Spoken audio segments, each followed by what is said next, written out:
Welcome, Black.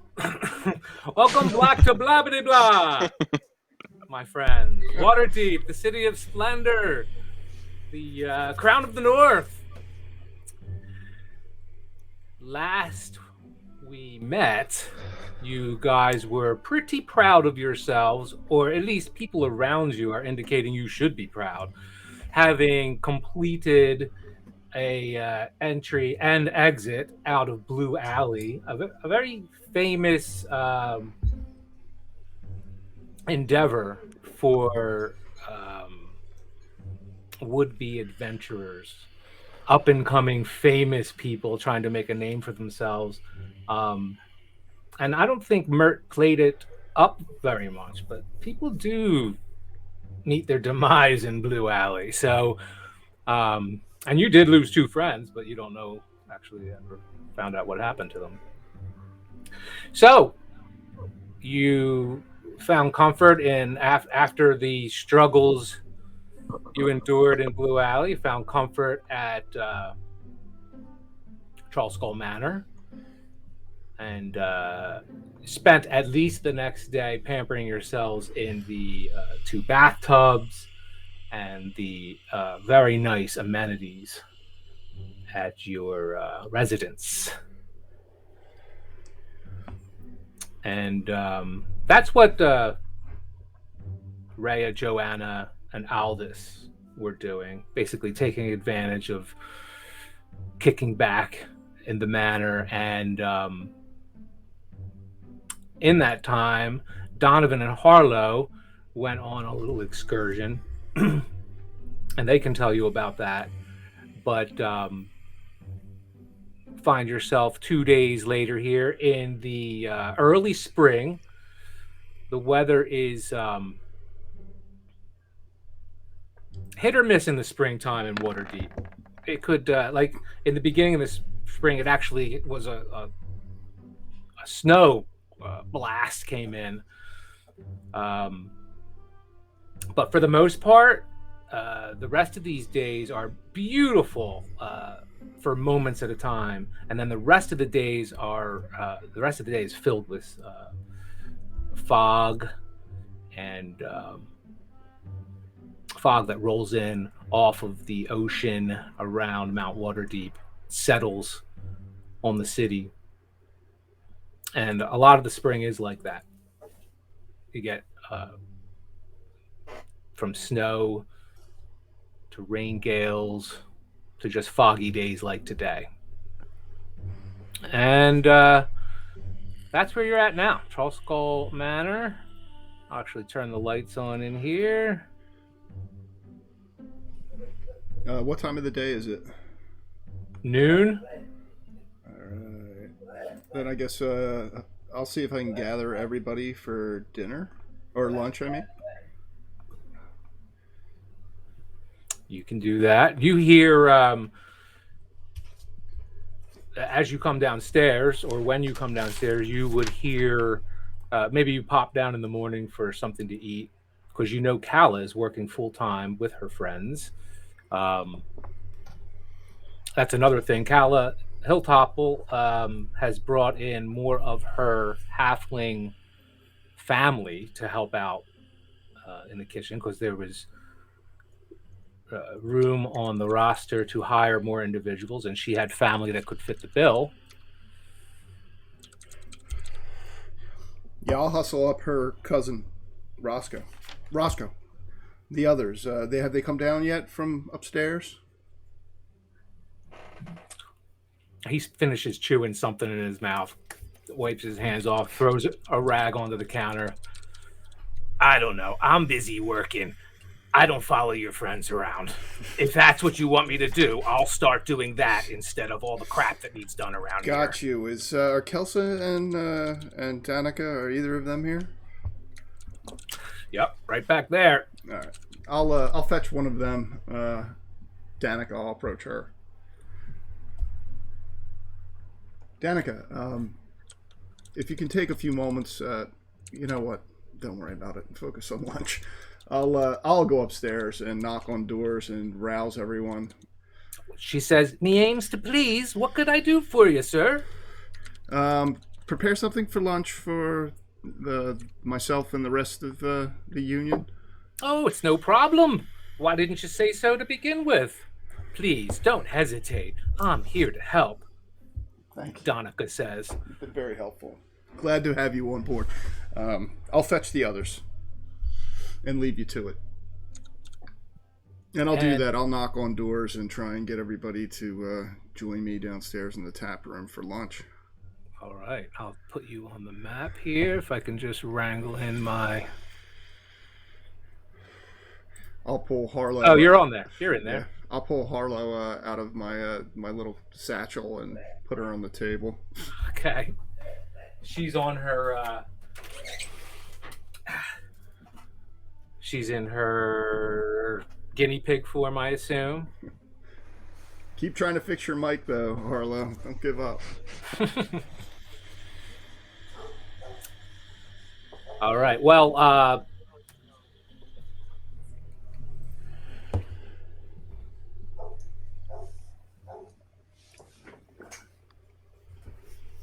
Broxley. Broxley Fairkettle walks in and asks, "So, Donovan, have you found anything about our little caper?"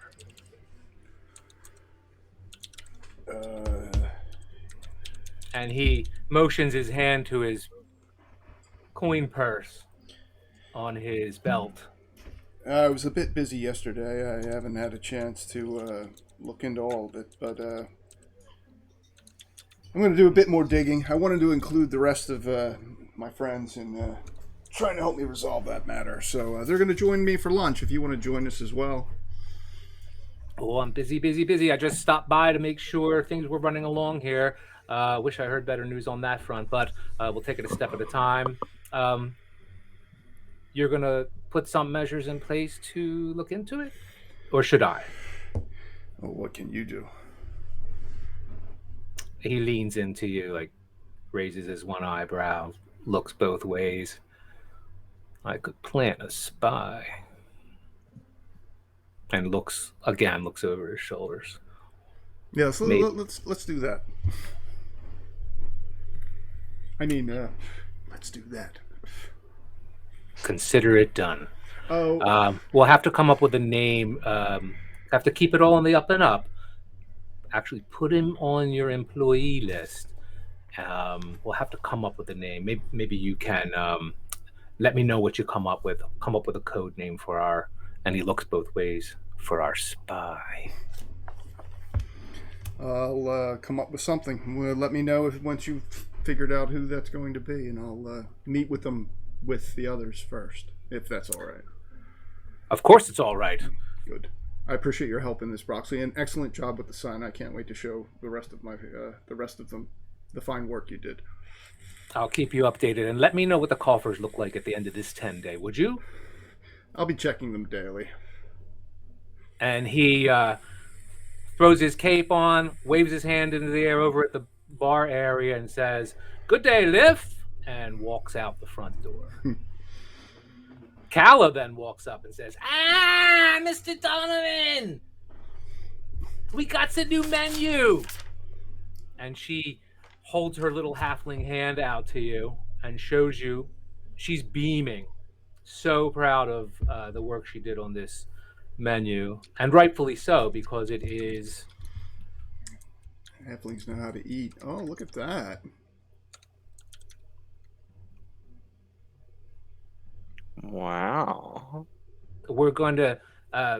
Donica said you wanted to have some lunch, so we're going to put together one of each of these for you. Yes, and the others will be joining me. So make sure there's enough for all. Wow, this is impressive work, Carlo. She claps her ankles together and bows in front of you, does a little curtsy, and says, "Thank you very much, Mr. Donovan. I guess Just trying to put my best foot forward." I guess we should see if we can get these printed up. I'm going to hang on to this one just for the time being. I want to show the others the fine work you've done. Well, thank you. You should be proud of yourself. And she scurries away right at the tail end of this conversation. because a plate comes flying towards her and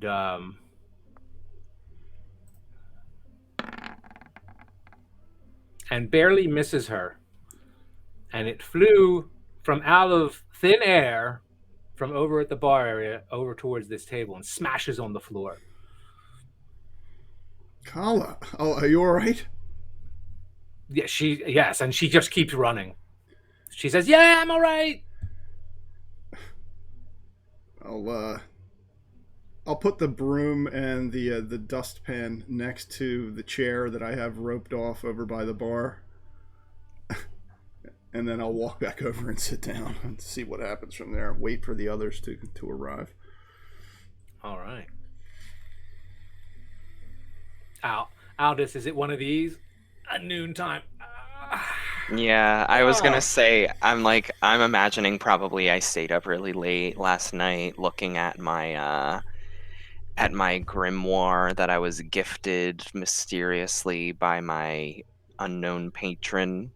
Um, so I'll like mosey downstairs. This is like I just woke up. My under eyes are like purple and I am tired, and I'll kind of just mosey up to the table there that Donovan and Harlow are sat at. Nice. Mosey And away. I'll just rub my eyes and say morning or whatever it It's is. close enough. Good to see you, friend. You well rested, I hope. Yeah. I'm as well as I could be. Good. What have you two been up to?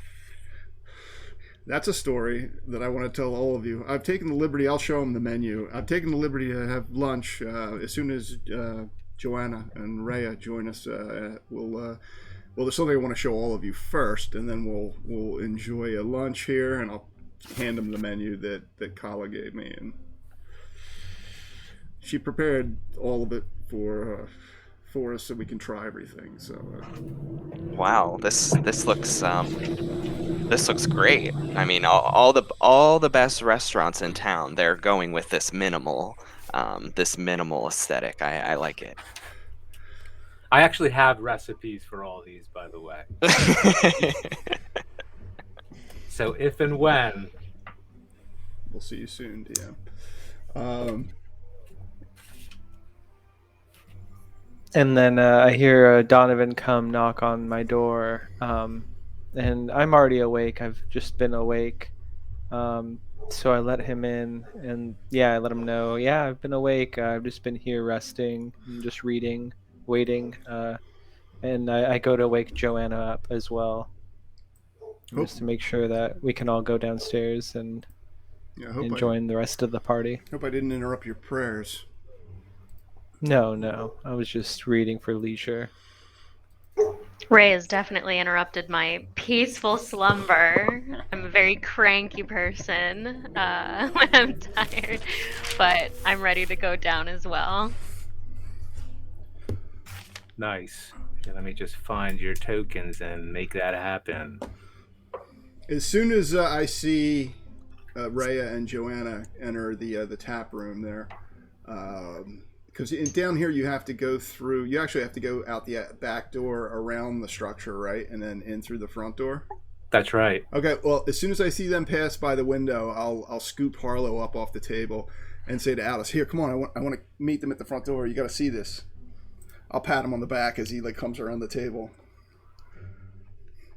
I'm gonna need your approval on this, Aldous. I'll begrudgingly follow slowly behind. So I want to try and catch everybody. I mean, you can leave the tokens there, but I want to catch everybody at the front door and come outside. I'll turn around and look at the rest of the group and go, huh? And I'll point at the sign. What do you guys think? Whoa, amazing.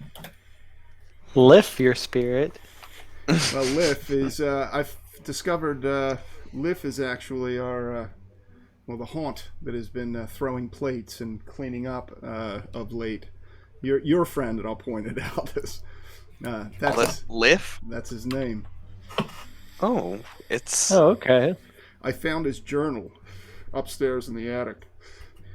Um, I put a little chair next to the bar, roped it off so that no one sits in it. That's going to be his little spot, at least until he breaks every plate in this in the tavern.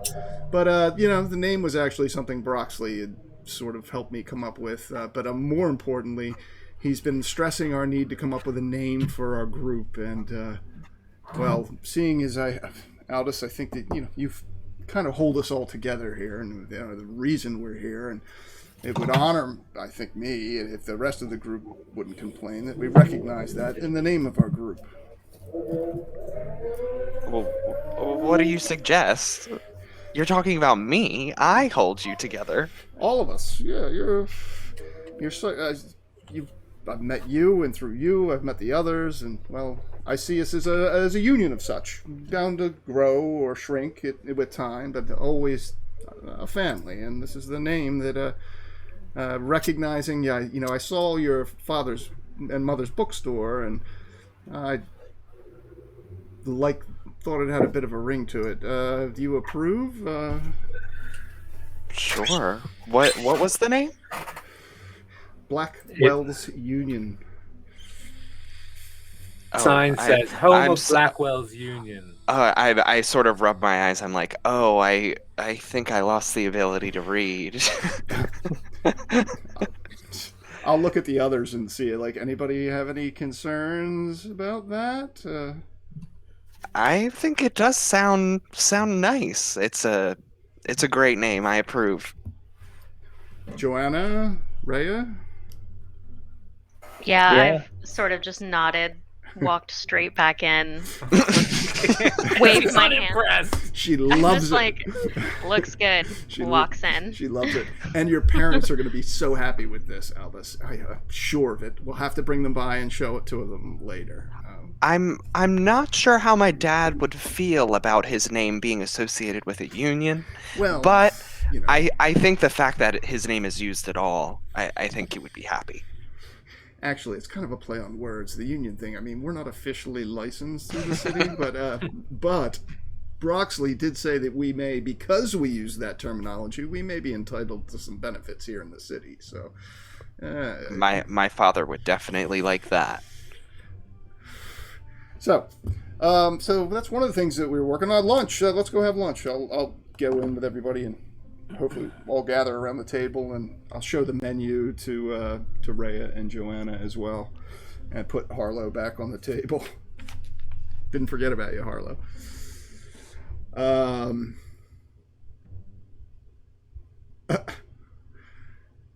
like that Harlow's at least in the chat there.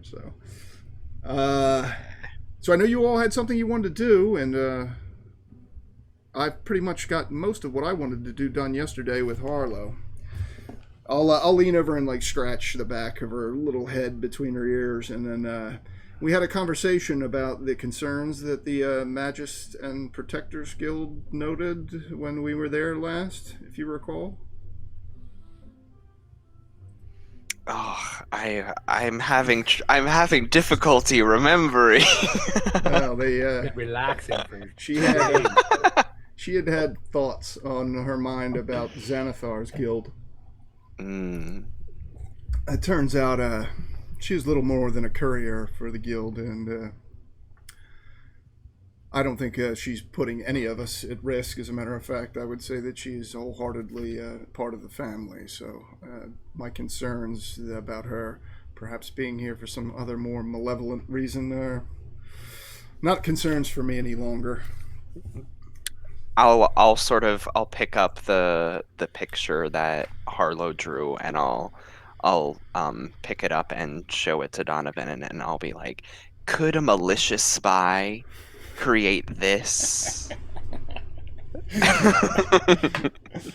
Yeah, I feel much better after. The picture helps too. So I don't think we have anything to fear from this little one. No, I think she's proven that she's a part of the union through and through. So seeing as I've got most of what I wanted to get done yesterday done, is I know that I promised you, Joanna, an opportunity to make some money, and I found out that there's going to be someone down there a little later today. Perhaps all of us could go down and I could introduce you. That sounds good to me. Are we still seeking out Rhea's stone as well? I thought perhaps on the way we could stop. I know, I know Aldous wanted to visit with his folks again if he hasn't visited with them already, and I know that Rhea had an interest in visiting the Magus Protectors Guild again. Yes, and it's just a matter of time, and I know we may come across it, but we're also not entirely sure where it is yet. The whole house, as you're talking, shakes, and the windows, you hear a little bit of breaking glass. Did everyone hear? Yeah, I heard it. Yeah. That's why I was like, a tremendous, 1,000 times louder than the deafening sound that Donovan's guns make. You hear from the outside, and then you hear like some distant screaming as if like just around the corner.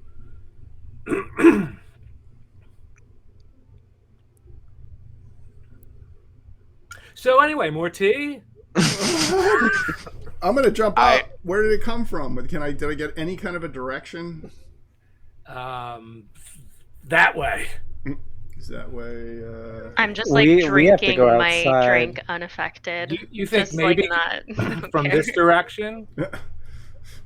If you point that way, that direction, maybe. Okay. Joanna, keep your axe ready. I get spooked and I'm like petrified. I'm like still not awake and I like fall into this corner.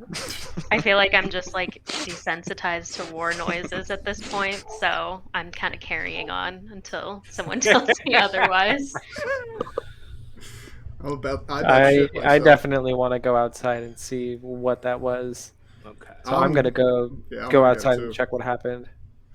I will follow Rhea. After scooping up Harlow, I will follow Rhea to the outside. What? Okay. And you still see, you go outside, you still see a cloud. It's still burning. Oh. In Troll Skull Alley.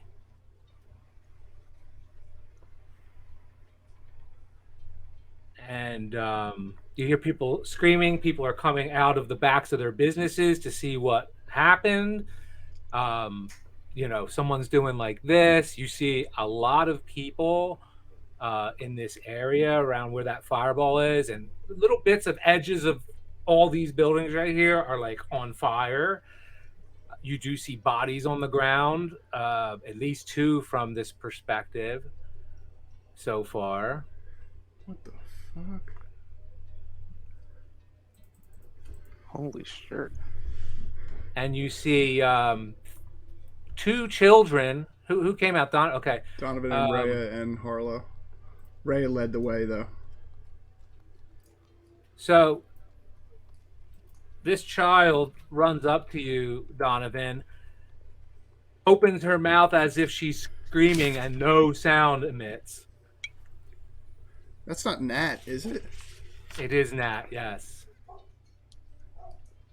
And you see right behind her, oh no. Where's Jenks? Where's Squiddy? Where are they? I'll say to her as I'll grab her by the shoulder. She points over towards where the fireball is still like dissipating. No. There's children in there. I'll shout. Aldous, Joanna, Rhea, come on. I'm going to rush. You stay here. I'll point at her. You stay here. Don't move. Don't move. And I'm going to rush over towards where the fire is. As you rush over, at the edge of this scene, you see a mechanical owl toy sitting in the street on the periphery of this blast radius. Does that ring a bell, this toy? Yeah. It was It was Jenks. Jenks's toy. Yeah, Jenks. And Squiddy was the tiefling. Oh, no.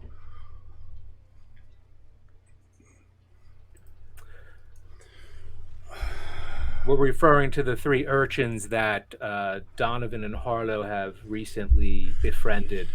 Mm. What the fuck are they doing here? They've been apparently they followed you to Troll Skull Alley, overheard where you came from, and found where you were. It's the only explanation you could think of off the top of your head anyway. You did invite them here, now that you come to think of it. I'm going to scan the area real quick. Can I make a check to see if I can see the others?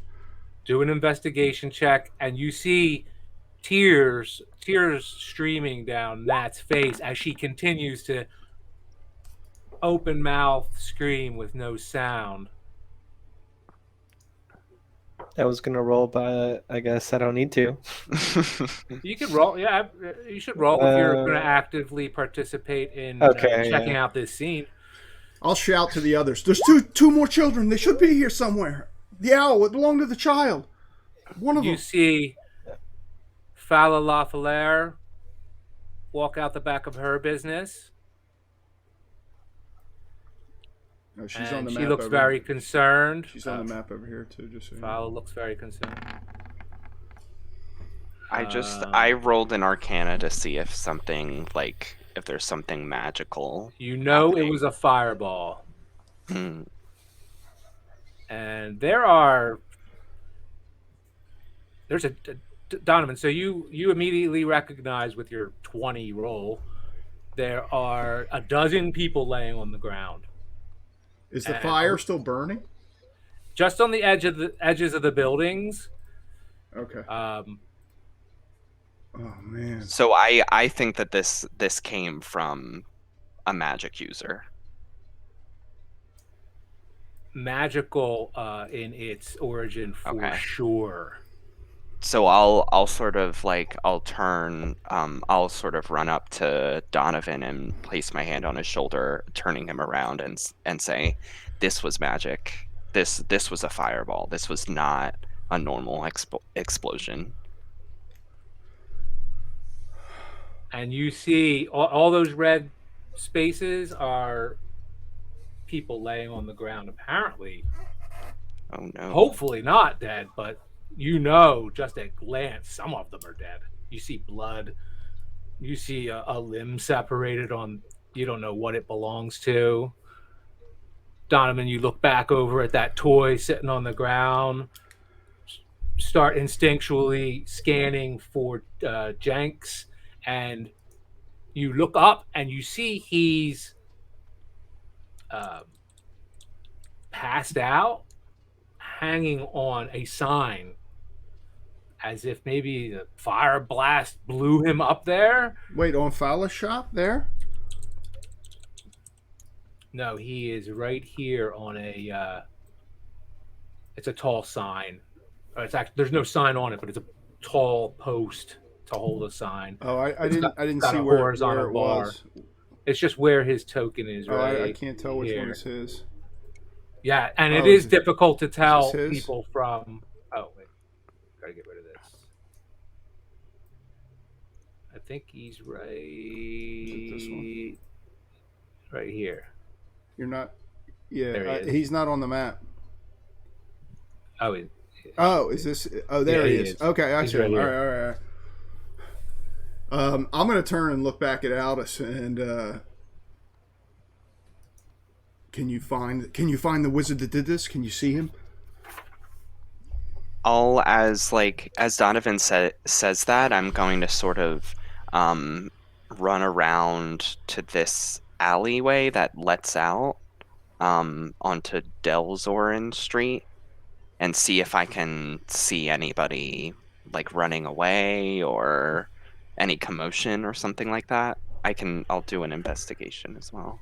That's a good idea to roll it. I think I also want to go over to this part of the alley and do the same. Okay.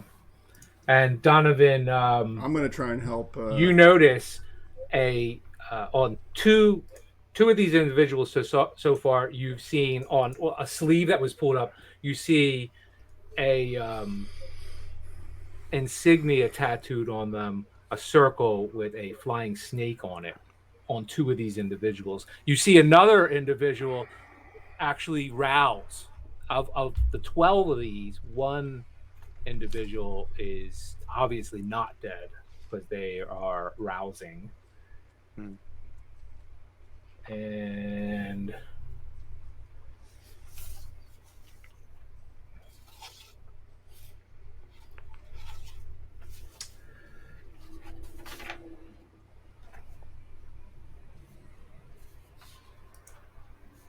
Fala walks up to you and says, I saw a construct jump down off the roof and run over to that body over there. And she points at a gnome laying on the ground. Fala points to a gnome laying on the ground. Retrieve something from the body and run that way. And she points eastward down the alley this way. Hmm.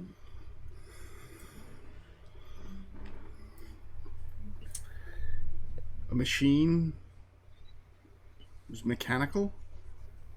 Some sort of construct, yes. Had a Van Dyke beard, red cape. Could hardly mistake it if you had seen that description. Aldous Rhea. Roughly the size of a little taller than a man. Red cap, if I didn't already say that. Moved pretty agilely, actually. I'll shout for the others to come over. I think the one responsible for this fled that way. A red cape. Mechanical. This child comes up to you, someone you haven't seen before, introduces themselves as Martram Trek. And Martram Trek. And Martram holds out a hand with a broken necklace on it. Where's Squidly? I'll ask him. I'm going to be pulling down Jenks from that sign if I can while he's talking to me. Martram just points and immediately has a sad look on his face and points over at the still body of Squidly. A 9-year-old, roughly tiefling child. Well, is Jenks alive when I pull him off this sign where he's been landed? Is he? You can just reach his leg and you pull him off this sign, and he says, "What happened? What happened? I was climbing the sign. Then what happened?" I'm going to yell to the others. You ran off that way. A mechanical man, a magical creature. It took off a red cloak. It was. Describe it again, Kala, to my friends. And I'll point in the direction that it ran and let her describe it again. Martram Trek pulls on your shirt and holds out this broken necklace again and says, I heard the blast. I ducked behind that water barrel over there.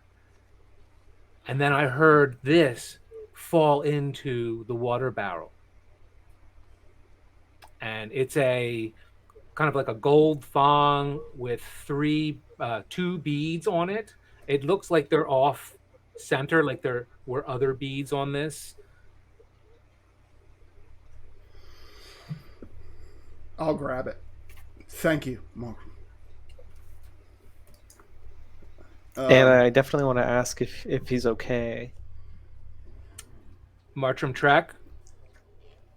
Yes, Martram is visibly upset. Martram's a child, so you wouldn't expect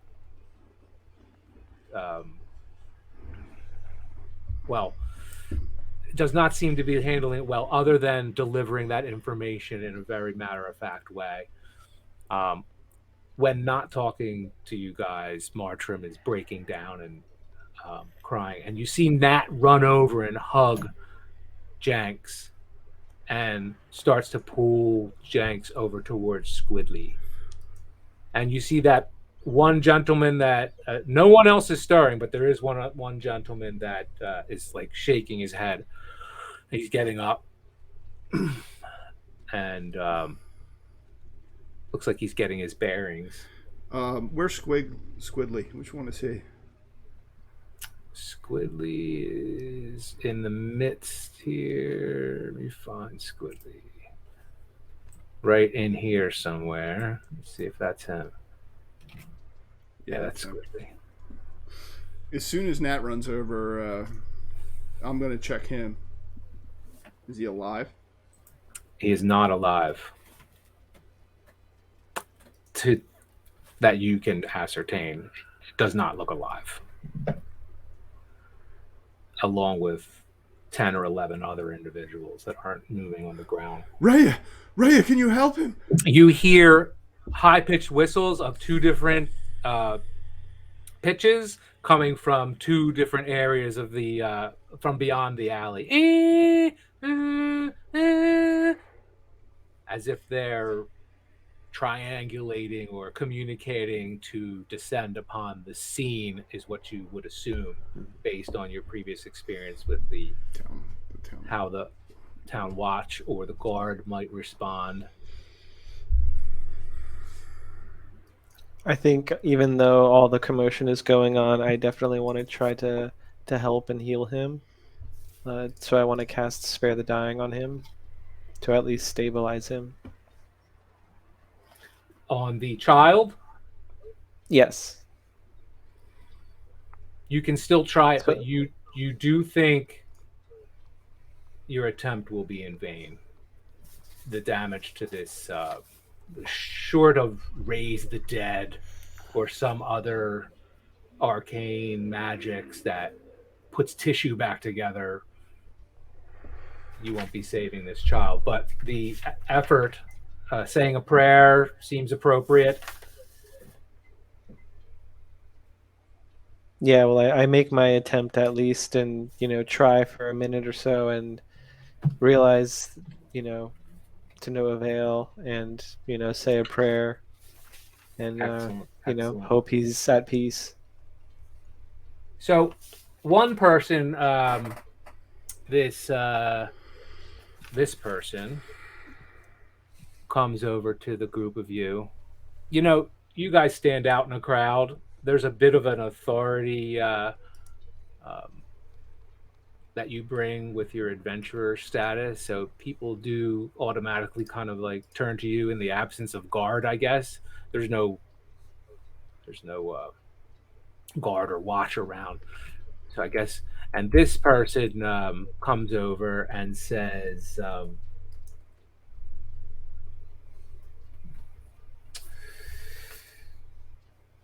I heard a huge explosion and rushed into the street. And Martram Track says, I saw my friend immolated by fire, and starts to cry again. And Jezerin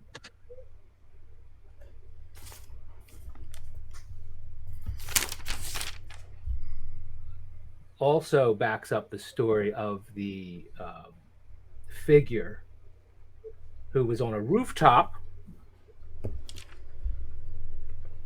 jumped down amidst this where this happened, and then ran out of the alley.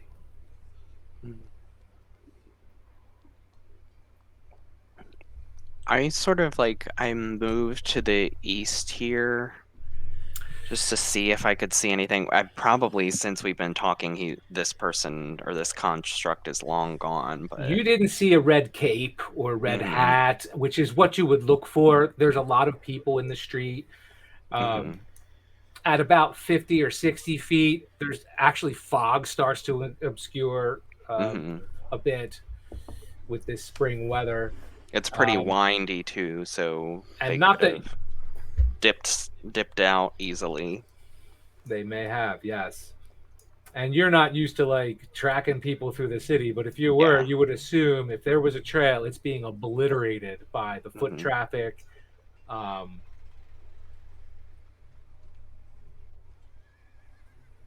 And then another person, who is it? Who is it?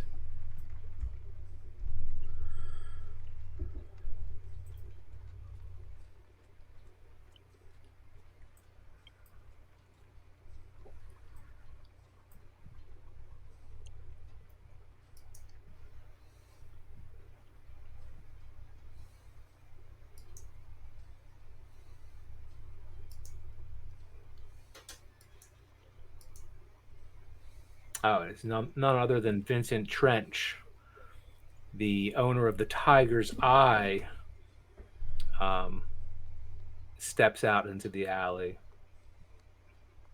and also corroborates the story of this construct with the red cape, a Van Dyke beard, and a red hat, running. All he saw was the tail of it, of him running from the alley, and says, I saw a construct much like that um, in the Fay Day parade.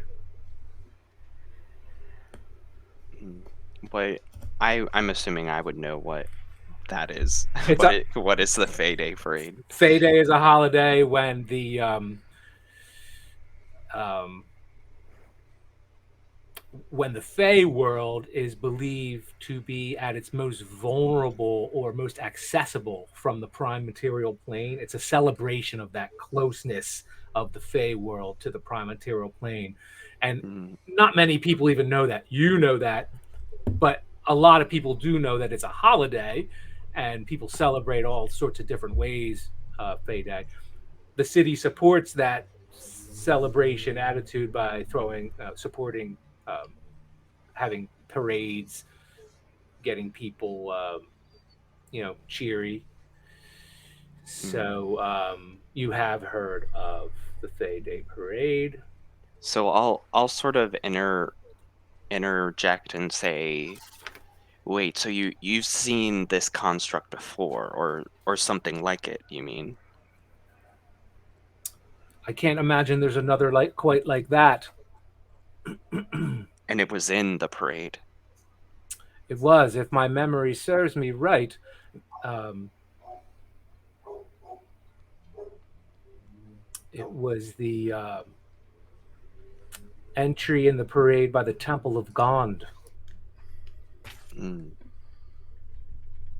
Temple Uh, of Gond. you know the Temple of Gond to be, you don't know much about them, but Hmm. they're into making devices, mechanical things, um, not necessarily for function, more for exploration and form and artistic, mechanicery. Hmm. So, Renair Never Ember shows up on the scene, and he's huffing as if he just ran the last, you know, 20 yards as he got closer to the scene. What happened? Dalakar! And he points down, he looks down at the gnome that someone indicated the construct had taken something from. Mm.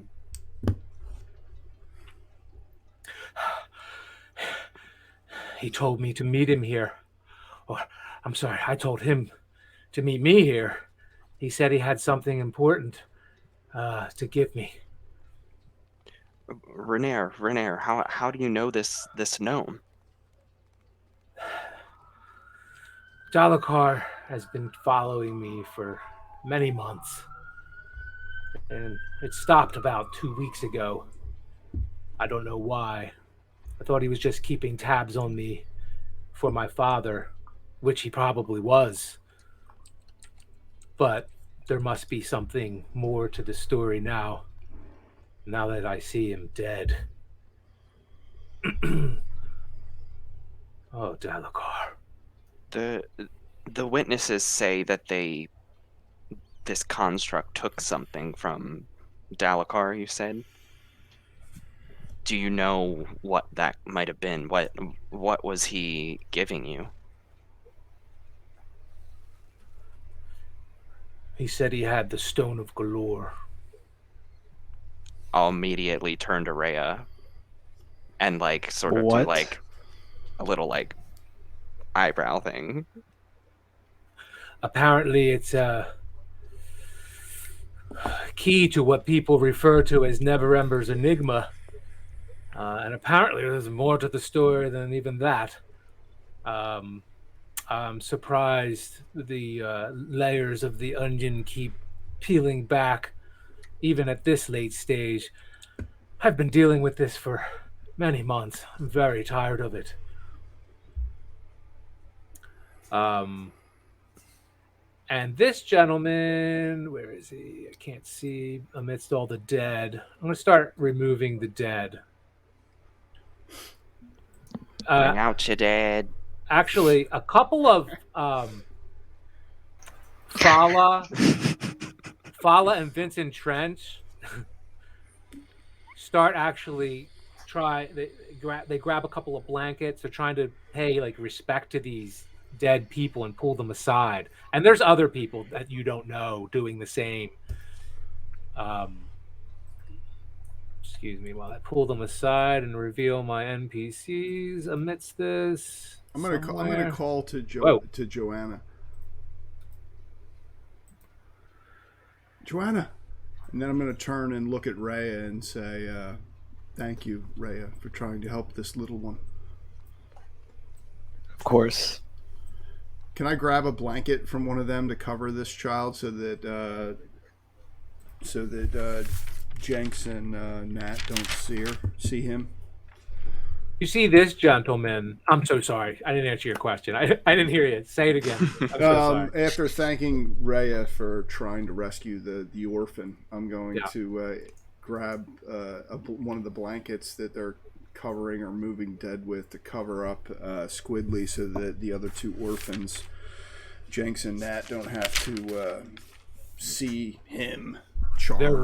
They're right next to. They had moved over to Squidly. One of them's holding Squidly's hand,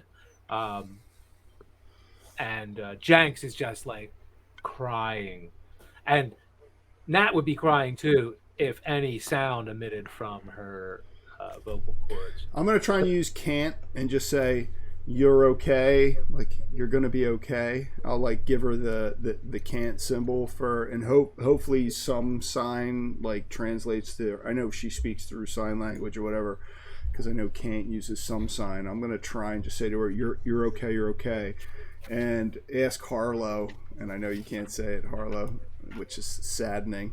If she can take the two of them into the manor, or to have them sit down and be safe somewhere where they can't see this the carnage of this street scene. You cool with that? Yeah, Harlow? they should get some rest. And then I'll call again to Joanna and look at Rhea. Is the guy with the burnt face, is he the one that I saw getting up? Yeah. Can I see from here if he's got a Zent tattoo?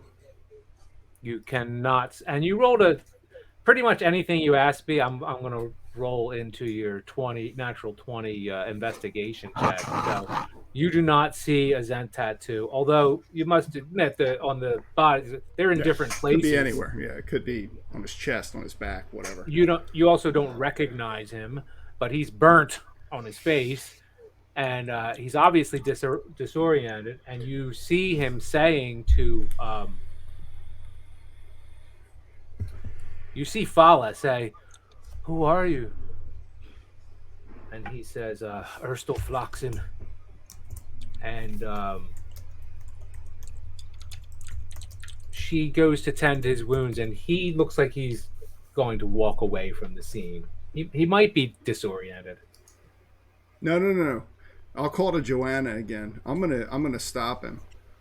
I'm about to walk up to him and kind of pin him to a wall. That's why I was calling you. I was like, fuck, I need somebody who's tougher, way tougher than I am, just in case this guy's a badass. Where's Yeah. the muscle?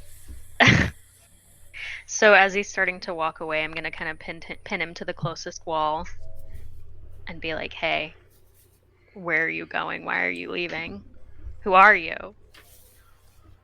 My name's Erstel.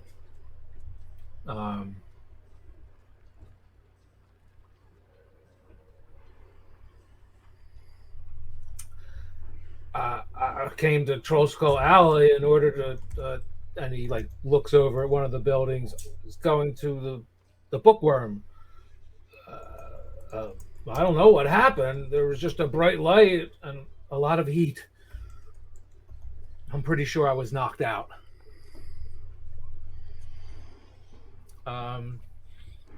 Roll an insight check, Joanna.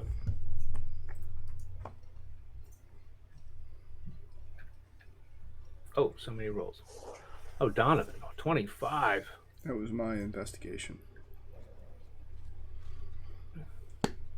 I send a message in the chat, that's why. Oh, if someone sees Harlow's messages, you can pass them on to me. I missed it. Yep. She wanted to use telepathy. Yeah, she can communicate with Nat through telepathy, so which is awesome because she's deaf mute, so that's pretty cool. She like nods her head to you, Harlow, and but indicates towards Squiggly, who is obviously not okay. Insight.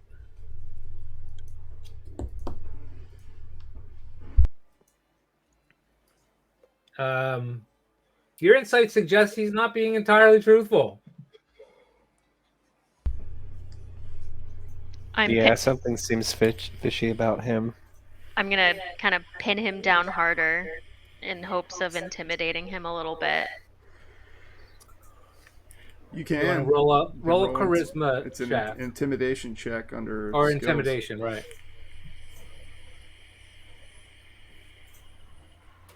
And he says, look, I must have been hallucinating. But just after the explosion, I could have sworn I saw a mechanical angel of death moving among the bodies.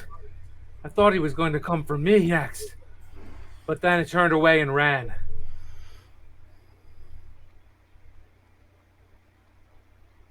Is what he says to you. Where does Joanna have him pinned at? He is... Wait, where is Joanna? Okay, so... well, we'll just say he was making his way... No. Let's say Joanna made her all... He's all the way over here. I can't click on your token for some reason. Oh, I'm on the wrong screen. Is he? Oh, he's not there. Hold on. Shit. There he is. So he's here.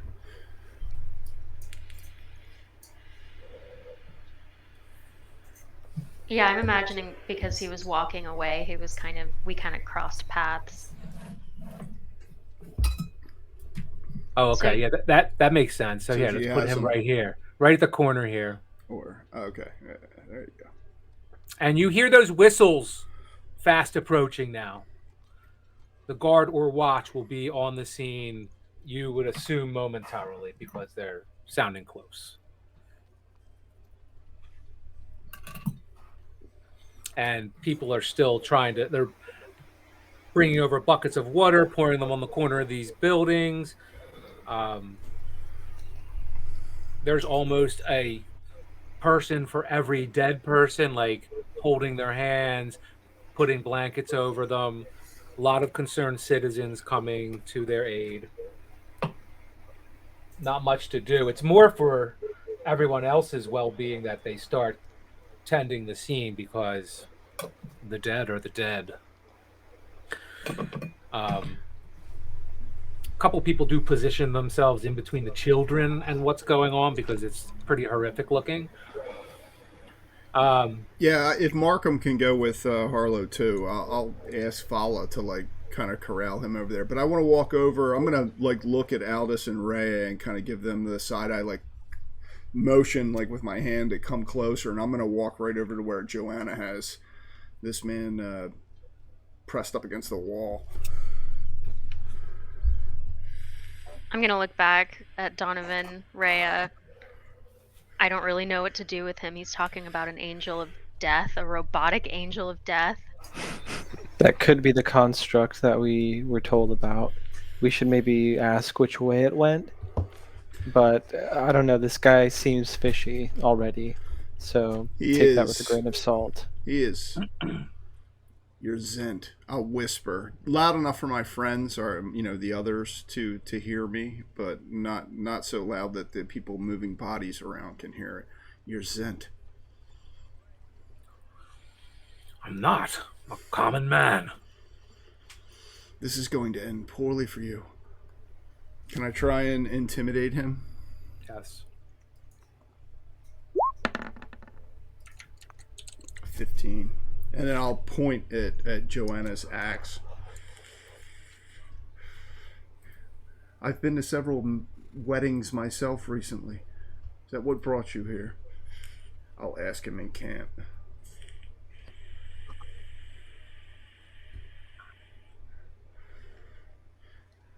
He does not respond. And he lifts his eye up like you just spoke gibberish to him. I yell, "You better speak up or else I'll break your kneecaps."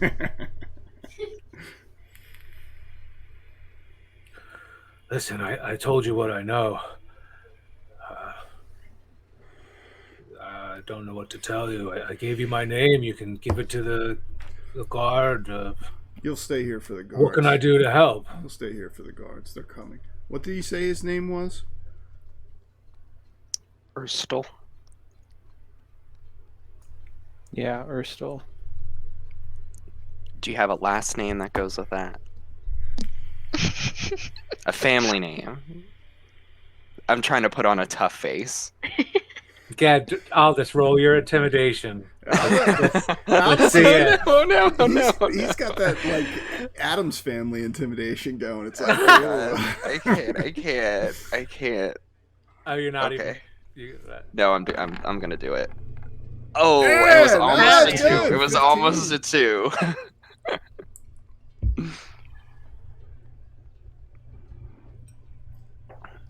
So Donovan steps up to this guy after Joanna pins him to the wall, starts laying into him. Aldous steps over with a strangely serious look on his face, asking for the guy's last name. And he looks at you and says, I already gave you my name. And he says to Donovan under his breath, he says something only you understand. Nemoida.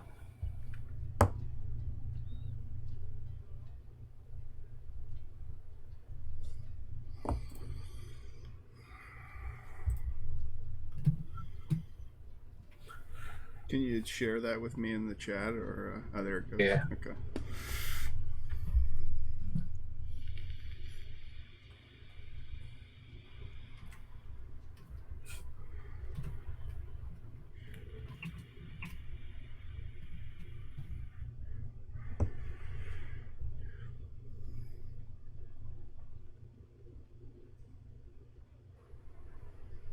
I don't see anything. Go ahead. I know, because I'm being an idiot. Oh, sorry.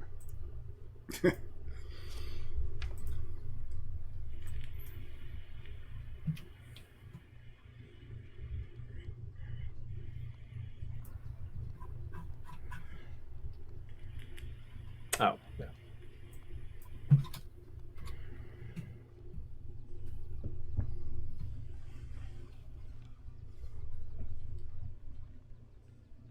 What the crap? I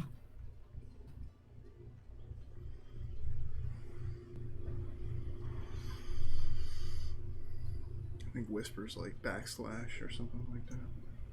Yeah, /W. I don't know why it's not working. Oh, there it is. There it is. There it is. Thanks.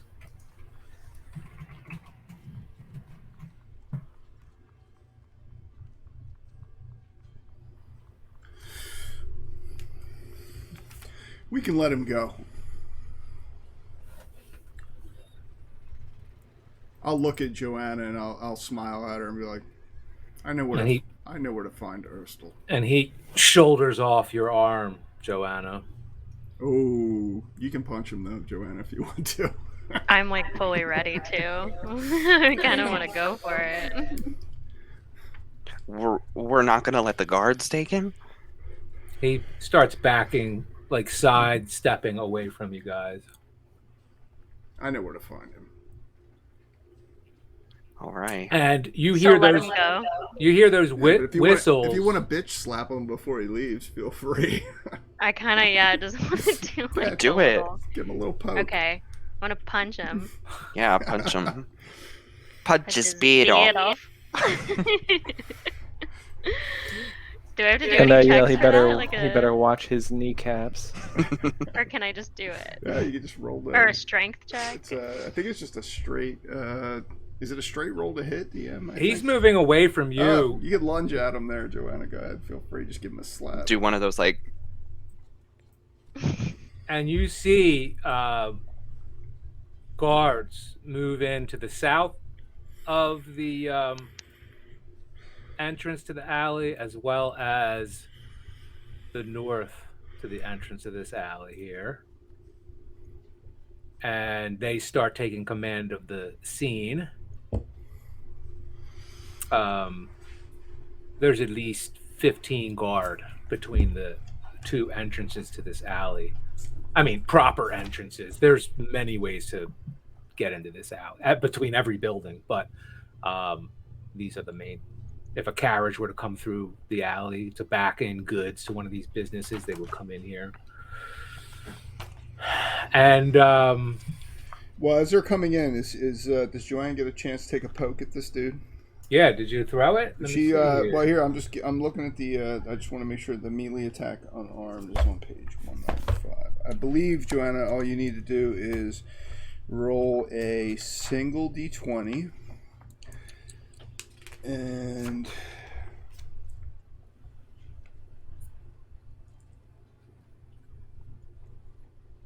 he is trying to disengage with you, so you will roll at. She get advantage. At disadvantage. Oh, so she's got to like lunge at him to kind of give him a poke. Is that still just a d20? Yeah, you'll just choose to do it. You'll roll 2d20, but. Oh my god. Okay, well. Yeah, you can take a swipe at him. Whether you hit him or not doesn't. No harm, no foul. Yeah. He's out of. Yeah, I fully didn't get him. So he ducked out of your reach and quickened his pace as best obviously very injured man can do. I'll laugh. And then I'll get real serious again because I can see fucking Squidly's body over there. I'll put my hand on Joanna's shoulder and be like, "Don't worry, you'll get your opportunity. I know, like I said, I know where to find him."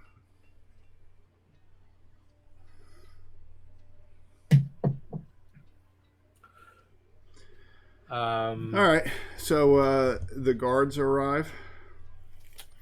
Yes, and they start questioning everybody. A couple of guards approach you guys, ask you if they could have a minute of your time, ask you what you saw, ask you what you know. I'll gather with my friends as the guards start questioning some of the surrounding people and be like, "All right, do we share what we know, or do we have some information now with this temple? Do we share what we know, or do we want to take this job on ourselves?" I think we should take it on ourselves. I mean, frankly, we didn't see what happened here firsthand. I think we should just leave and try to find out where this construct went and where the stone is. I agree. I completely agree. The civilians can tend to the guards. They are those who saw firsthand. Yep. Yeah. Let the witnesses recount what they witnessed. We just came to help. That'll be our story. Here's the description, just so everyone has it. Now that you've heard several people talking about this, and you're hearing them recount it now to the guard. a construct made of both burnished copper and pale wood, wore a red robe and foppish red hat with a feather, a long stylized Van Dyke beard. You can see its clockwork mechanisms whirring, someone said, and pistoning under the rune-etched skin plating on it.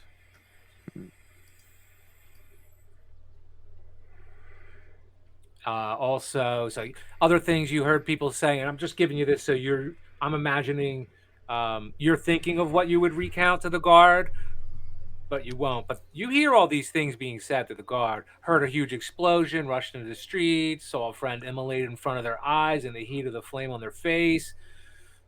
All their windows blew out, someone says.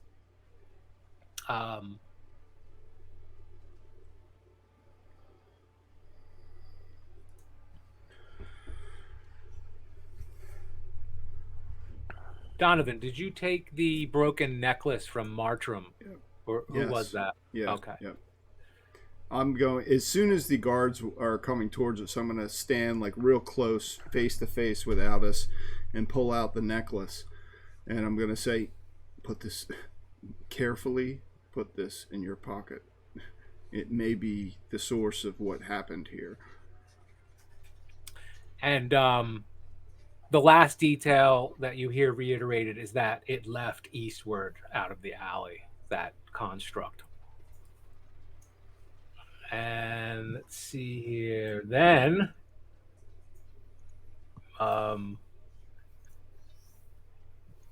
you hear a call, a high-pitched but huge-chested call. Ah! Ah! It's supposed to be a ginormous griffin making that noise, and it lands on a building across the street.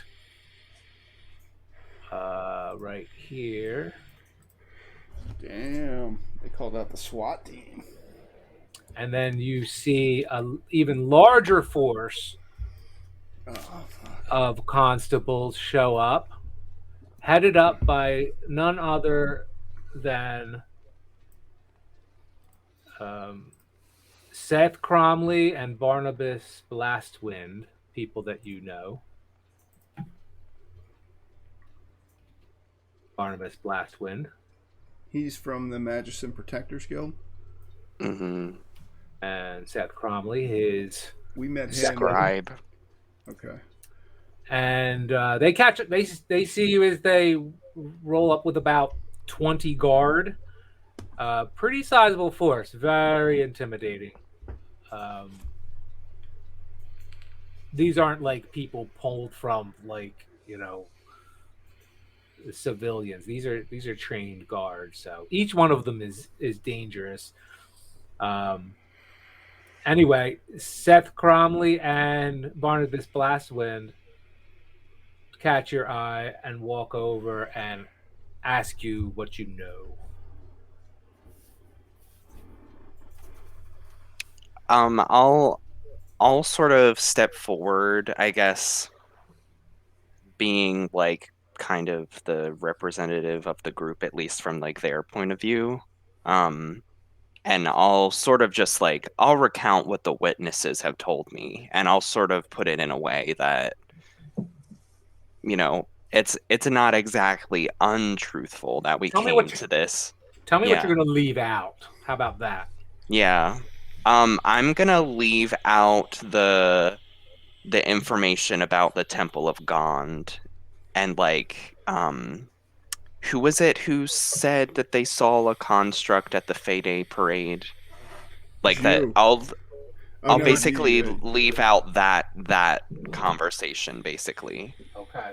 Like anything about Zent, like I don't know what Zent is actually, but I'll leave that out. Okay. And maybe the conversation with Urstel. Perfect. Like I'll leave that. I'll just basically be like, oh yeah, there was an explosion, and people said that they saw some sort of construct like leaving the scene with a red cape and hat. And Seth Cromley's writing every word you say down, looking up at you in between. Yeah. Oh, you say construct. Oh, red cape, red hat, Van Dyke beard. Interesting. And I think internally, like with Barnabas like showing up, it kind of I recall him having a construct at the order. But it was No. it was like a guardian That of was some sort. Ulcoria Stone Marrow's Oh, guardian. that was Olcoria. Okay. But yes, you do think of that, and you pause in between talking to him to have that thought. Do you make that equation? No, I think I'm sort of like keeping that in the back of my mind, and maybe when I have a moment alone with a group, I would like sort of remind them of that I'm sort of maybe I'm a little suspicious. I'm kind of side-eyeing the order a little bit because they have means, you know. Yes. But yeah, so that's basically the extent of what I tell them. All right. He flips his book closed, and well, we know where to find you. We're going to question some of the other witnesses, and it'll matter. Help us, whoever was behind this. Such magics in the city. It was magic, right? And he looks at you. I don't think it could have been anything else. Oh, he whips out his book again, closes it back up. Thank you very much, Aldous, and walks over to another group of people. You see Barnabas lift open one of the sheets that's covering one of the dead, puts it back, moves over to the next one, lifts it up. Seth Cromley, all the while, is writing down, you imagine, the description of the deceased as he lifts this with each passing dead person. I want to approach before they get to the tiefling. They walk right up to that was the next one they were walking up to, and they stop. They see your feet, and their eyes meet yours. This child, I do, and this child will not be buried in a potter's field. The cost of the burial can be billed to me. You know I'm easy to find. I'll point back at Troll Skull. Seth Cromley whips his book out. Very nice. Very, very generous of you. And how do you know the child? We've met. Urchins. We meet urchins all the time, I suppose. Send the bill to me, and don't inter him without a service. He has friends. I count myself among them. I'd like to be present for the service. The Church of Tamora, the goddess of luck. That is the orphanage where this child's from. Let the church know that I'll pay for whatever fees that are required to inter the child. That's very generous of you, and certainly out of the ordinary. But yes, we will handle those details. Seth has a note of every word you said. Thank you so much. And if there's any other questions, my name's Donovan, and I'm proprietor here at Troll Skull Manor. You can find me there. Thank you. And I'll walk back with my friends, and then you guys want to return to the tavern and talk about what we're gonna do next? Yeah, I'll nod and make my way back. Yeah. Vernier makes his way with you. Yeah. He's got some shit to talk about now too. We need to know a little bit more about what's going on with especially now that we know that this might involve the stone. Mm-hmm. Definitely.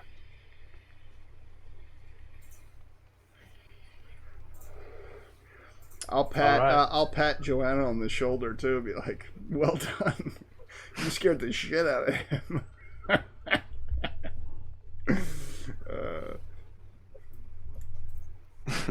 I hope so. I think I'm just getting antsy again. I think I think there's lots to be revealed once we get back. I plan airing everything or revealing everything to the group of you as far as what I know. So We'll head back in, sit down. Is our lunch ready at this point? It is. It's getting cold. It's been sitting there. And she says so. Ah, Mr. Donovan, you said you wanted this. Yes. I can see the tavern's not really busy. Can you? We're closed for lunch today. If you could bar the door. The remaining customers can finish their drinks, but the rest we won't have anything else until after lunch.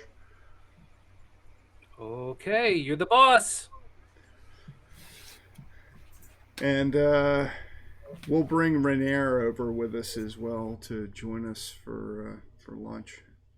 Cool. Let me grab him, put him on the deal here. Hey, is he here too? He's here.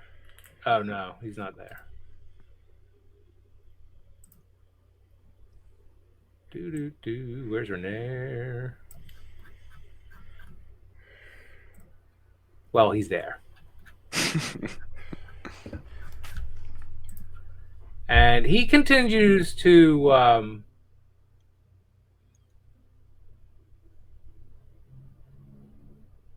talk about his father, how much he hates him, and how he caused Dalakar's death, obviously. He caused more death than that. You can believe that, my friend. What's your interest in this stone? Why would they bring you here? Were they to turn it over to you? And what's their interest in the stone? I have no interest in the stone. We had to rearrange to meet here at Trollskull Alley because he sent me an urgent message requesting a meeting. I just chose this location because, well, I've been hanging out here. Dalakar was, in fact, an agent working for my father for many years. Dalakar had my father had assigned Dalakar to keep an eye on me. He would skulk around, and I would see him everywhere. A few weeks ago, though, he abruptly disappeared. I don't know where he's been.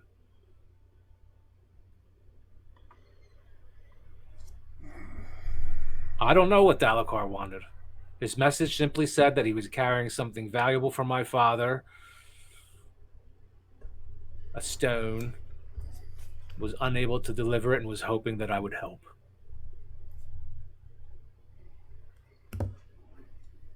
He didn't say how he came into possession of this stone. He did not, but I could only imagine if it has anything to do with the exploits of my father. Oh, for those that don't know, his father used to be the what do they call? What's the title for the Lord of Waterdeep? The Open Lord. He was the Open Lord. Dagult Neverember. And he was ousted, replaced with Laurel Silverhand. Everyone knows that name. Even Rhea, who comes from far off. So his father was the shit here in Waterdeep for a long time. Donovan, you know that Dagult Neverember is now his love is for Neverwinter. You heard the story. You've heard Rainier talking about it before, that he kind of turned his back on Waterdeep and made Neverwinter's they kind of turned life's their back. work. They sort of turned their back on him too. He didn't leave. The circumstances under which he was replaced. The horrible things my father has done, trust me, they were warranted in their motives. Your father might have been interested in acquiring this stone? This magical stone? That's obvious to me. Dalakar indicating he was trying to get it to my father, obviously unable to get it out of the city. And that what that tells me is that probably numerous entities are trying to He's probably being stopped from exiting the city at every turn. Yeah. I'll tell you And what. what was your father's use for it? I have no idea. I can speak a little bit to Renier's relationship with his father is strained. To say the least. Renair chimes in, Renier. eating his Yes. El Tapano. I'll tell you what, Renier. If take your food to the bar, enjoy. There's some fine wine behind the bar. Cal, I'd like to speak with my friends. I hope you don't take offense, but in private. You say to Kala? I'm going to say to Renier, and then I'm going to motion for Kala to come over. Oh. You want me to leave, Renair says? No. Just over to the bar. I want to speak to my... This is a union meeting. I respect that. I know you do. Enjoy your lunch, but don't, make He yourself... takes his plate, moves over to the bar. Kala comes over at your call. See that Renier gets whatever he wishes. Matter of fact, feel free to give him as many drinks as he requests. We may have more questions for him, and perhaps the more he drinks, the more forthcoming he will be. I'll say to her. She winks at you. You got it, Mr. Donovan. So, turning on her accent that she's... I love it. Has a hard time approximating usually. That time she turned it on. Yeah, I hope she's not the one that's stealing from us. No, as soon as she walks away, someone's stealing from us, but that's a conversation for another time. We have more pressing issues now. Oh, Mr. Donovan, bite the hand that feeds me. No, I would not say never think of it. Would not say that in front of her. I would definitely wait until she was away from the table. But that's become less important now. Now the importance is finding this stone. And if it's so important that I'll look at Ray and I'll be like, this thing you seek, it's clearly powerful magic. Most definitely. That's why we need to get it before it, potentially falls into the wrong hands. Well, before we get into where it may or may not be, I mean, we have limited things. I feel much like, and I'll reach down to the table. Has Harlow rejoined us and reverted back to her guinea pig form? No, we can't hear her, but I can see her. She's shaking her head. So I'll pick up Harlow off the floor and put her back down. I'll look at Harlow and are the children comfortable in my room? Or in your room, whichever. Did you guys lead them in? Yeah, Harlow did. They definitely followed you in. Harlow says yes. So I'll pat her on the head and dump some of the bar food onto the table to make it a little easier for her to access. And so as far as the Zent go, so all of you know, I had spoken with Harlow about her involvement with Xanathar's guild. My involvement is similar to hers with a guild known as the Zentarim. They're one of the two warring thieves guild here in Waterdeep. And I'm going to keep my voice low so that only the table can hear what I'm saying. But I was affiliated with them when I was an orphan. They taught me how to pick pockets, burglarize homes, and eventually do other things. But for the most part, they've changed. The Zentarim is split into two groups, one of which is exceedingly violent and is at war with Xanathar now. And I look at Aldous, all of the crime scenes that we've seen with bloodied bodies and the like is a result of that faction of the Zentarim. However, there is another faction of the Zentarim that is more focused on making money. And luckily, and I'm going to say that as if that's possibly a good thing, I've kind of fallen in with some of them. This secret, should any of you share it, will probably result in the end of my life. The Zentarim don't take lightly to those sharing their secrets with outsiders. The man, and I'll point at Joanna, the man you had pinned against that wall is Zenarim, which suggests to me that they came upon that stone. They stole it or acquired it, probably illegally somehow, and we're here to give it to Renair. For whether it was to go to his father or not, I don't know, but Erstal is a thief with Zenarim. Sadly, now I am also sort of loosely affiliated in that they've assisted in paying for some of our accommodations. I was forced to take out some loans in which to secure this place for us, and well, I wouldn't share this with anyone outside of who sits at this table now, but as familiar as Harlow is with the Xanathar's Guild, I'm probably twice as familiar with the Zenarim. So, but my loyalties, and I'm gambling my life on this, lie with the group of you, because all of you have lifted blades or casted spells to protect me in the past. I intend to... My honesty is because of that. I think they probably came upon the stone you're seeking, Rhea, and either stole it or acquired it, and were looking to probably pass it off or pawn it off to Renair's father. Now, as to who took it and why, that I don't know. The Zenarim probably wouldn't have sacrificed a dozen men, because there were several of them among the dead that bore the flying snake tattoo that is common amongst the Zenarim. I don't bear one because I haven't earned it.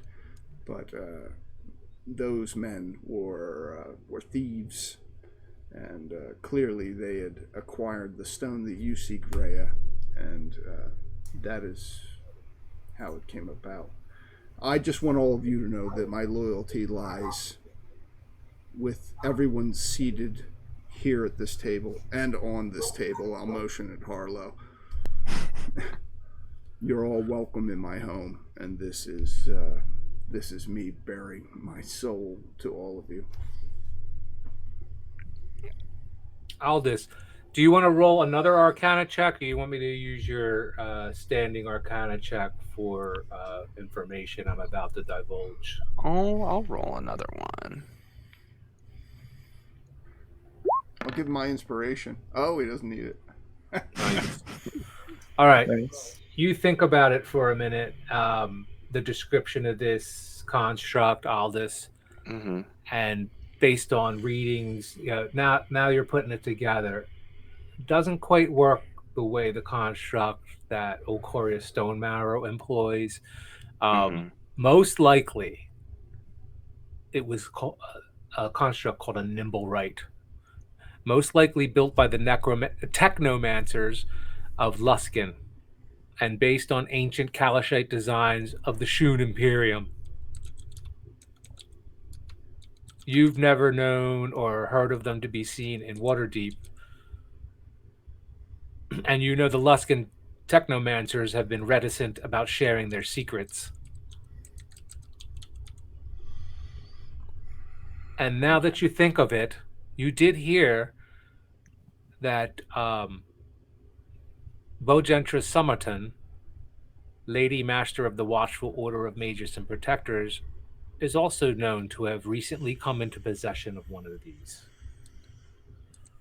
After rolling the information around in your head and the description of this construct, you have pieced that together with your outstanding Arcana check. Okay. So I think now that we're alone, and I mean, since I kind of already was starting to be a little suspicious of the order a little bit, I'll kind of share those thoughts that I'm having out loud. Okay. So everyone now is armed with that information. Yeah, I'll sort of just say, oh yeah, like when I was out in the alley when Barnabas and his scribe came out, it reminded me that Olcoria, she had a construct of her own. But now that I'm thinking of it, Bogentra, what is the title you said? The maiden? The very top person, Yeah, Lady Master of the Watchful lady, Order of Mages and Protectors. the lady master of the order. I think she was in possession of a construct very similar to this one. Um, I think I was right to not trust the order when I came to them at first. And I'm growing less trustful. Roll a sanity check, Aldous. Okay. I'm going to give Aldous my inspiration. Oh. I'll pat him on the shoulder. It's all right. It's all right. It's all right. You compose yourself. Can he roll Cool. again, or does he have to keep that roll? Is he good? Yeah, he's composed. Cool. He feels the pressure of this distrust of, a very powerful organization that he is now connected to at least some extent. They preside over his ability to cast magic, and they know he does because he reported it there. He's connected at least to that extent, and it weighs heavy. It's like, oh, what? Am I to mistrust this powerful organization? His fears apparently are that could be the case, and now this may be put further doubt in his mind as to the integrity of the Watchful Order. His eyes twitching, his tail's wagging, but he's composed. Yeah, I'll sort of like after I share that, and I'll also share the recollections that I have about it potentially being a nimble right, about the Luskan technomancers, but I'll Yes. sort of sort of change the subject, and I'll reach over and I'll pat Donovan on the arm and say, "Don't worry about your connection to the Zenorim. I'm sure that my dad, as well, is awash in dirty money. Knowing, I can only imagine the shady dealings he's up to. Don't worry about it." I'll smile, grab his arm with my free hand.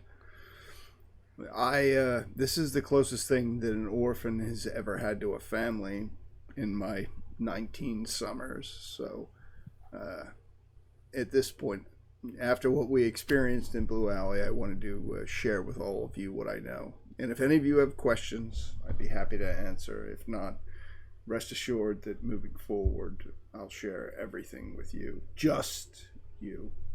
Just the five of us sitting here at this table.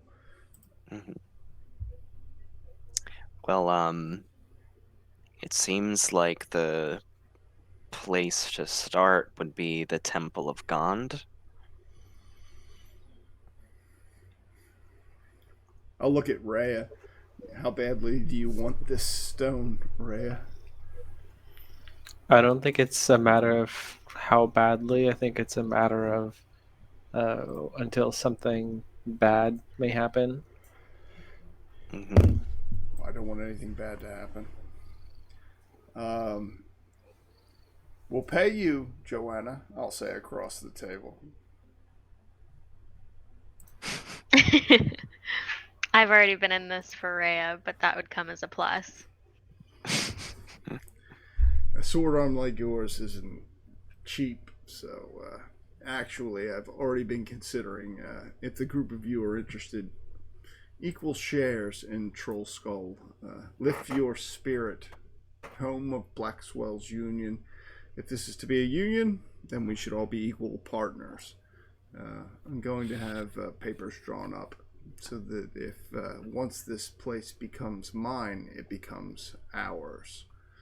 So we have a home. I'll lift up my sun skewer and I'll say, "Here, here." Yeah. Yes.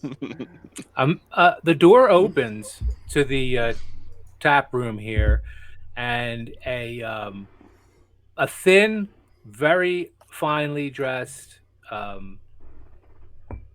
man, looks of the servant type, walks in. He's got a thin beard, closely cropped, straight hair, and he walks in, pushes his cape off his one shoulder, looks around the room, catches your eye. I'll wave. Like to come closer. And he walks forward. He says his name is Williford Crowell.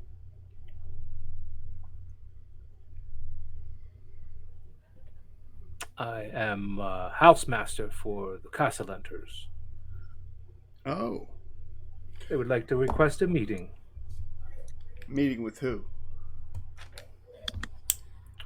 With the owner of this establishment and his companions. Well, no, the owner of the establishment would be us. Then you all, yes.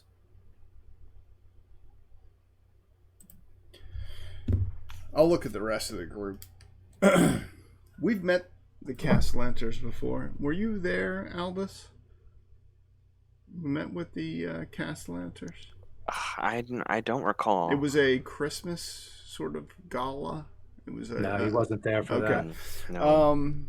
Certainly, are they requesting our presence in a timely manner today, or Just as soon as you are able, sir. I don't think we have any plans for the rest, at least until sunset. If you'll let your masters know that we will, we'll be stopping by momentarily. Amalia and Victorio Castellanter will be thrilled to hear you have accepted their invitation. Thank you, fine people. And he spins on his heel and makes his way towards the door. As soon as he walks out, I'll lead him and be like, this is one of the wealthiest noble families in Waterdeep that is requesting our presence. And I'll look at Joanna, I'll be like, it sounds like we might be able to make some money. And I'll smile a little bit, a crooked smile at her. Cheers. I can't help but think Yeah, that who doesn't like the sound of that? I can't help but think that it is not related to what is going on right now. I've been to their estate before. It's pretty impressive. Perhaps we have lunch, see what the Castellanters have to say. But I can't. I would not be surprised if in some way they were tied to some of what's going on with us right now, or at least at face value. Only Donovan witnesses the murder of 12 people and then like tucks his napkin into his what's for the second course? Come on. I was heartbroken for the orphans. No, I'm kidding. Yeah, he was the most heartbroken. I was like, as soon as I heard about the Stone of Galore, I'm like, he's like, Stone of Galore. Fuck this. He like dropped the orphan's body on the ground. I'm like, kill your shitty children. It's so great. Well, you guys got 12 minutes left before I'm going to call the end of this. So if there's something you want to do, or if you just want to do some more role playing in the tavern, anything is fine. I just wanted to give you a heads up. I want to be respectful of our stated start and stop time. I want to ask about Liff. I want to ask,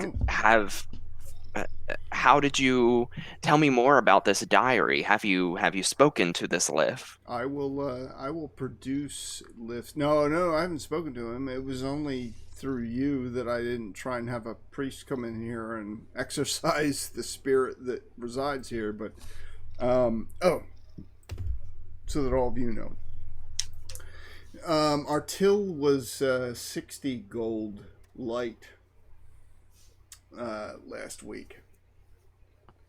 10 day. And I can't help but think that Liff, who was a former proprietor of Troll Skull, may be looking out for our best interests. I suspect that Kala may be involved, but I'm hesitant to jump to conclusions. So I wish to give her the benefit of the doubt, because while her folk have the reputation of having sticky fingers, I'm working on that. Regardless, Liff is the name of the spirit, and I'll share the diary that you just shared with everyone. I'll hand it to Aldous first. This was in the attic when we were cleaning out the attic to allow Harlow to have her greenhouse on the top floor. This was discovered, was given over to me, and it's got some frightening things in it at the end, because it's possible that Liff is not the only spirit that haunts this place. I remember when I was an orphan here that there were stories of a hag that would eat children. I never saw this hag, but I've come to experience enough to know to not discount some of these stories just offhand. So, but I also recognize, because of you, Aldous, that Lift exists. The broken plate we all saw earlier is an example of that. I'm sure if Kala is in fact stealing money from the till, that we will eventually learn. And I do have some other things in place to try and figure that out. But in the meantime, this is what I know about Liff. And I will let the rest of the party look over the journal. Is frightening. Also, Donovan produces a broadsheet that also one of the local broadsheet producers, when he started renovating the place, and Emic Froon also started renovating. There was it was made into a kind of an event that there was a revitalization of the block here of Troll Skull Alley, with the two new businesses coming up, kind of competing businesses. And one of the broadsheets, the Northern Gazetteer, had done a kind of an expose on Troll Skull Manor, and it was mentioned through that research. If you look at the bottom left paragraph, it was purchased by Donovan is providing this to you, by the way. He says also this information that the broadsheet produces. It was purchased by Liff, a half elf who took on and paid off the back taxes and opened a very popular tavern. An argument about work turned violent, and an angry barkeeper stabbed and killed Liff in the basement near one of the casks of ale. The body was found a few weeks later. And that's all that was mentioned in there, but it backs up. It's like another connection. This is part of the puzzle that Donovan has pieced together, identifying. Also, on a visit, Okoria Stonemarrow, who has been stopping by the manor quite frequently, had mentioned to Donovan that she was also aware of Liff and corroborated all this information. So that's why I chose Lift Your Spirits. And I did like red rope off like a little triangle around the chair. So there's a chair right by the bar where no one can sit because it's roped off. And reserved for Lift. Yeah. It's got a little it's got a little plaque on it, a placard on it that says it's Lift's reserved for Lift. So if we can get rid of him, my attitude. He hasn't been vicious to me, and clearly he's here, or he hasn't attacked any of us. So my attitude is, I trust in Aldis's opinion of like, he's like, oh, there's a spirit here. We'll just be cool with it. Yeah. It's kind of like, I mean, it seems like if we're going to fear any spirit, it's going to be the other one that Liff mentions in his journal. Yeah. Um, the hung but hag. yeah. Yeah. Don't exactly know what that means, but It's a little frightening though. maybe in I'll definitely keep an eye out on Kala, and maybe in my downtime I can't promise anything. I don't know the extent of these powers that have befallen me, but maybe I can try to communicate with Liff in some way. Aldous, at the mention of your powers, you realize your tail has grown to at least a foot long now. Wow. Oh my god. And you notice it's quite strong. Nice. It's supple. Nice. It's soft. Mm-hmm. But you can feel it's like a solid like muscle. Okay, cool. Yeah. I can't wait until you can like hand me a drink with it. That's gonna be Right. Yeah. Yeah. Here's your whiskey, Donovan. I can't wait till you can flex with it and pin people against the wall with me, Right. with their Yeah. tail. Yeah. Who knows what the gift of the great old one might provide through a tentacle. All right, well, maybe you guys could tell me what your next moves are going to be, so when we meet on Sunday, I can be at least have your instincts. You might change your mind after you sleep the night in Troll Skull Manor, but for the time being, what's your gut instincts on your next moves? Temple of Glond to find this Yeah, I feel like that's Definitely. the clear thing. Like, go to the temple, see if we can find anything about this construct. And who knows, a potential paycheck out of it, or a nice little reward for helping out. Well, just as a precursor to your intended visit there. Oh, Temple of Glond. What? Whoa. I definitely think That's we should check that big. shit out. That's frightening. Wow. What? Holy shit, the place is huge. Yeah. I will say to the group, in addition to, I definitely think this should be our priority as far as recovering this stone. I have a request of everyone. There's some dispute as to, well, not dispute. There's some concern about the ownership of our home, revolving around Schemo. I have to take him in for questioning based on his attempted poisonings of us and the Raven. Wait, what was her name? What's her name? The Black Viper? The Black Viper. That's it. Not Raven, Black Viper. So that's something I would like to do, but I know I can't do it without the group of you. So that's something that, but I think this stone warrants. Wait, what did you want to do? I kind of missed it. Well, I've had a request to kind of bring him in for essentially kidnap him for questioning. Nice. And I can't do it.